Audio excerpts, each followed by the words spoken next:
Everyone wants to score. They chase the perfect spike, the best serve, essentially the montage making clips. But the best offense? It means nothing if you can't survive on defense. I'm the Newmancraft, also known as Frozen, a prior #1 ranked player. In this video, I'll be showing you guys the art of receiving.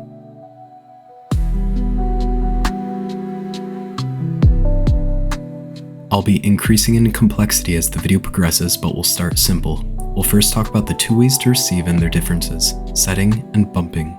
Before I get a million comments asking how to turn on advanced settings, you do it on the team select screen. You need to turn this on if you want to bump to receive.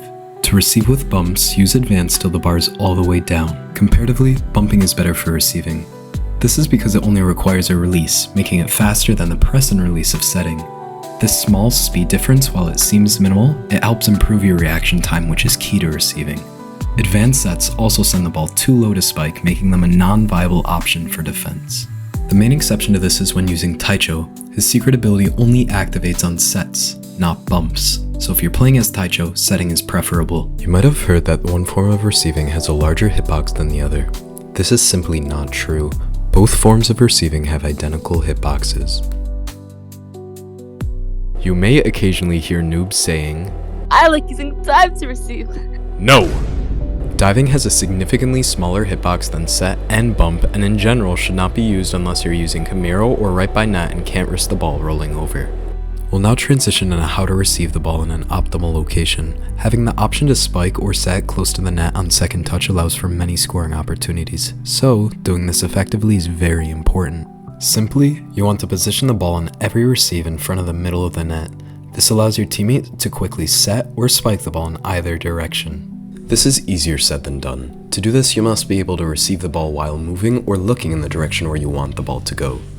Without moving, receiving with both setting and bumping makes the ball go forward slightly in the direction you look, with bumping going slightly less forwards.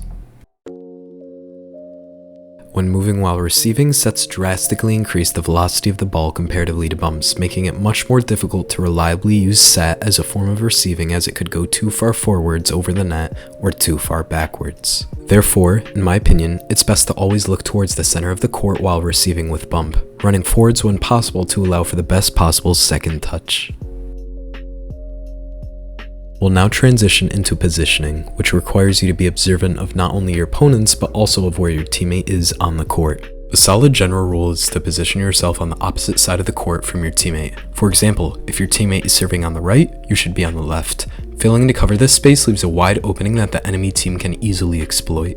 This is a common mistake, even in pro lobbies. While you don't need to constantly rotate, you should shift when out of position to help cover open space and receive more effectively. Another common issue is standing too close to the net when receiving. If your opponent is skilled, they will simply backwards tilt. Similarly, standing too far backwards makes shots that can be downwards tilted easily scoreable. So, in a real match, try to receive slightly behind the attack line on the opposite side of your teammate. Before talking about advanced receiving techniques, we'll talk about ability and style tracking, as it doesn't require too much skill to do. It's easier to explain this by example. Swergedy, one of the top redirection jump users, will always score off of his redirection jump on serves if you are not ready for it. If you check the scoreboard in between points, you can see how close he is from getting the ability. Once he has the ability, you can make sure you don't fall for him looking in one direction and spiking in another. This is not only applicable to redirection jump, but is useful for things such as shield breaker, and if the enemy's team setter has a moonball, for moonball boom jump combo. Before going into a match, you should always check the style of your opponents. This is more important in modes like 2v2, where certain characters like Time Skip Oigawa or the twins are able to easily ace, especially if your opponent is caught off guard. Additionally, it helps to know if one of your opponents is a setter, as you can pay their offensive abilities less attention, as it's easier to react to their spikes. We'll now talk about the actual process of receiving. This is the unfortunate truth. Playing at high ping sucks.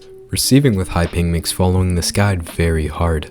The only tip I'll really give tailored to higher ping players is to back block more, as blocking is one of the least ping reliant mechanics.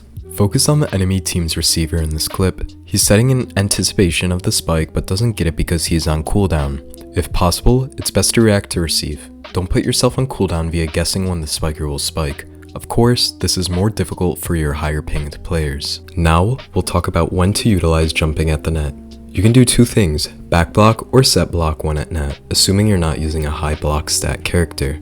The hitboxes of both these blocks are similar, but the duration in which they last is not. For blocks, it's quite simple. Its hitbox lasts until you land on the court. Comparatively, with set blocks, its hitbox only lasts for roughly half of a second after you start the set block, allowing for delays to bypass it. Therefore, you must be cognizant of when the enemy team will spike the ball to time the set block correctly. It's also very important to note that you should only jump on the opposing team's third touch, as they can easily just set around your block, leaving the court very exposed. Remember when I said the center of the net is the best place to receive at? What if someone is spiking from there? A good spiker could either hit a corner shot with backwards tilt or a downwards tilt depending on where you are positioned. There's really only one way to deal with this, getting in the spiker's face. What I mean by this is either blocking or set blocking on your side of the court by the net. If done properly, you should be able to completely stop the spiker from being able to hit straight forwards and on your side of the court, leaving only a slight angle for your teammate to receive the ball. A quick little side note, when backwards blocking, do your teammate the courtesy of looking in their direction while blocking. If the opposing team spikes into your block, it'll make it easier for your teammate to either spike or set off of the block. Here's a tough one. What if it's the second touch and they're threatening to spike by net? Short answer, you're pretty much cooked. As explained before, you can't jump second touch and you can't prevent both a back tilt shot and a down tilt shot. This is the most dangerous situation and in my opinion, will most of the time score if the spiker is good enough. However, there are a few methods that can be used to help predict how to receive these types of shots. One of the best techniques is reading where the opponent is looking and tilting. In this clip, you can immediately see the opponent looking towards my side of the court with a backwards tilt. Therefore, I immediately back up to get a good receive, allowing my teammate to score an easy point. You'll see good spikers deceiving the receivers on their spike location by changing their tilt last second. So, if they glide in a pre-aimed direction on second touch, the person closest to them should cover the down tilt. In this clip, my teammate properly covers this space. This takes time to implement in your gameplay, but try to incorporate this over time. It's also important to note that when your enemy wants to ape on a second touch effectively, they need to be close to the net. If the ball isn't close to the net, you don't need to suspect the down tilt, making receiving much easier. Additionally, people are repetitive. They tend to have a method of scoring, such as only going for cuts or back row shots.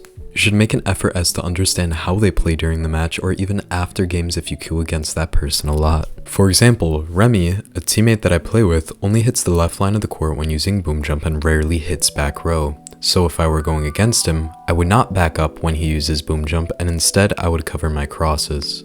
That covers all the major points, so now let's go into some niche but often overlooked mechanics.